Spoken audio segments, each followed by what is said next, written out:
நிச்சயத்துல பாப்போம். என்ன மௌனே, என்னடா இது உன் மாமியார் கேட்ட சேலை என்கிட்ட தள்ளி விட்ட? ஏதா நீங்க தானே செலக்ட் பண்ணீங்க இந்த சாரியா? என்னது நானா? என் மவன் பட்டு எடுத்தான்ல, அதுதான் எனக்கு. ஓஹோ, இப்பதான் புரியுது. எங்க அம்மாவுக்கு மட்டும் பூனை சேலை, இந்த கிழவிக்கு பட்டு. என்னடா மகனே, கல்லூரி மட்டமே நின்னு இருக்க, என் பட்டு எங்க? ஏம்மா நான் என்ன சொன்னேன்? அம்மாவுக்கு புடவை எடுக்கணும்னு சொன்னேன். ஆனா என் மாமியார் தான் நான் அம்மாவுக்கு புடவை எடுக்கணும்னு சொன்னேன். ஏத்த நானும் என்ன சொன்னேன்? அம்மாவுக்கு புடவை எடுக்கணும்னு சொன்னேன். நீங்க எங்க அம்மாவுக்கு புடவை எடுக்கிறேன்னு நினைச்சுக்கிட்டு இப்படி விலை குறைவான புடவையை எனக்கு தள்ளி விட்டீங்க. அத்தே, ஆனா நான் என்ன தெரியுமா நினைச்சேன்? நீங்களும் எங்க அம்மா மாதிரி தான், உங்களுக்கும் விலை உயர்ந்த புடவையா ஒன்னு எடுத்து கொடுக்கணும் தான் வந்தேன். நீங்க தான் உள்ள புந்து குறைஞ்ச சரியா பார்த்து எடுத்துக்கிட்டீங்க. ஏத்த நான் என்ன சொன்னேன்? பட்டை எடுக்கலாம், விலை அதிகமா கூடுதலா இருந்தாலும் பரவாயில்ல, நல்ல ஒரு பட்டை எடுக்கலாம்னு சொன்னேன். ஆனா நீங்க என்ன நினைச்சீங்க? எங்க அம்மாவுக்குன்னு சொல்லிட்டு குறைஞ்ச விலையில புடவை எடுத்து தள்ளி விட்டீங்க. என்னதே இதெல்லாம் நியாயம்? சொல்லுங்க பாப்போம். நான் உங்களை அம்மாவா நினைச்சது தப்பா?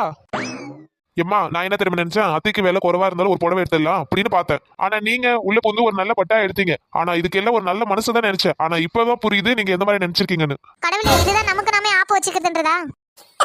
ஏம்மா நாங்க போறதுக்கு முன்னாடி என்ன தெரியுமா பேசிட்டு போனோம்? நான் செலக்ட் பண்றது அவங்க அம்மா